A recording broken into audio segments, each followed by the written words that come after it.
ഞാനിപ്പോൾ ബാംഗ്ലൂരിലെ വളരെ മനോഹരമായ ഒരു ക്യാമ്പസിലാണ്. പ്രൈമസ് ബി സ്കൂളിൻ്റെ ക്യാമ്പസാണ്.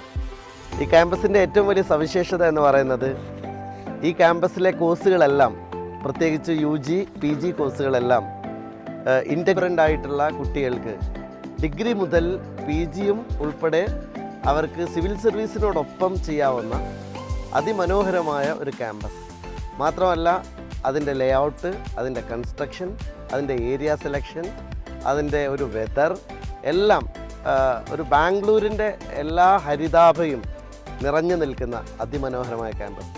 മാത്രമല്ല അതിൻ്റെ ഒരു ഫാക്കൽറ്റി പൂളിനെ കുറിച്ചും അതിൻ്റെ ഒരു അക്കാഡമിക് സിറ്റുവേഷനെ കുറിച്ചും അന്വേഷിച്ചപ്പോൾ അത് അതിലേറെ പ്രൗഡായിട്ടുള്ള ഒരു കാര്യമാണ്.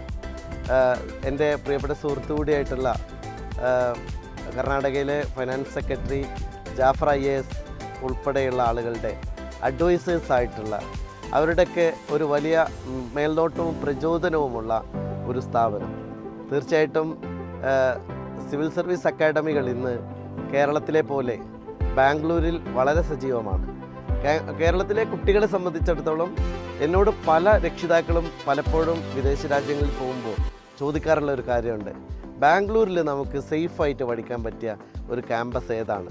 പ്രത്യേകിച്ചും പലപ്പോഴും ഞങ്ങൾ സിവിൽ സർവീസ് അക്കാഡമിയുമായി ബന്ധപ്പെട്ട് സംസാരിക്കുമ്പോൾ ഇൻ്റഗ്രേറ്റഡ് ആയിട്ടുള്ള ഒരു ഡിഗ്രി വിത്ത് സിവിൽ സർവീസ് നമുക്ക് ചെയ്യാൻ പറ്റുന്ന കോളേജ് നിങ്ങൾ നടത്തുന്നുണ്ടോ?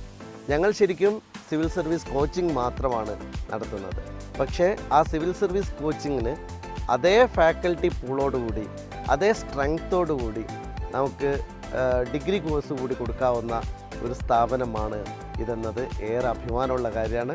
തീർച്ചയായിട്ടും ഞാൻ ഈ കോളേജ് കണ്ടപ്പോൾ, സന്ദർശിച്ചപ്പോൾ എനിക്കേറെ സന്തോഷമായി. കാരണം അതിൻ്റെ ഒരു ടീം ഭയങ്കര സ്പിരിറ്റഡാണ്, നല്ല വൈബുള്ള ക്യാമ്പസാണ്, കുട്ടികൾക്ക് വളരെ അട്രാക്റ്റ് ചെയ്യാവുന്ന, എന്നാൽ നമ്മുടെ വാല്യൂസിനെ ചേർത്ത് നിർത്തുന്ന, നമ്മുടെ കൾച്ചറിനെ ചേർത്ത് നിർത്തുന്ന, നമുക്ക് ഒരു സേഫ്റ്റി സൈഡിൽ 100% വിശ്വസിക്കാവുന്ന ഒരു സ്ഥാപനം വളർന്നു വരുന്നു എന്നുള്ളത് അഭിമാനകരമായ കാര്യമാണ്.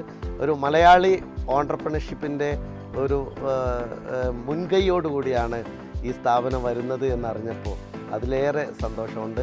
ബാംഗ്ലൂരിൽ പലപ്പോഴും കുട്ടികളെ അയക്കാൻ രക്ഷിതാക്കൾ ഭയപ്പെടുന്ന ചില കാരണങ്ങളുണ്ട്. ആ കാരണങ്ങൾക്കെല്ലാം മറുപടിയായി ഈ സ്ഥാപനം വളരട്ടെ എന്ന് ആശംസിക്കുന്നു.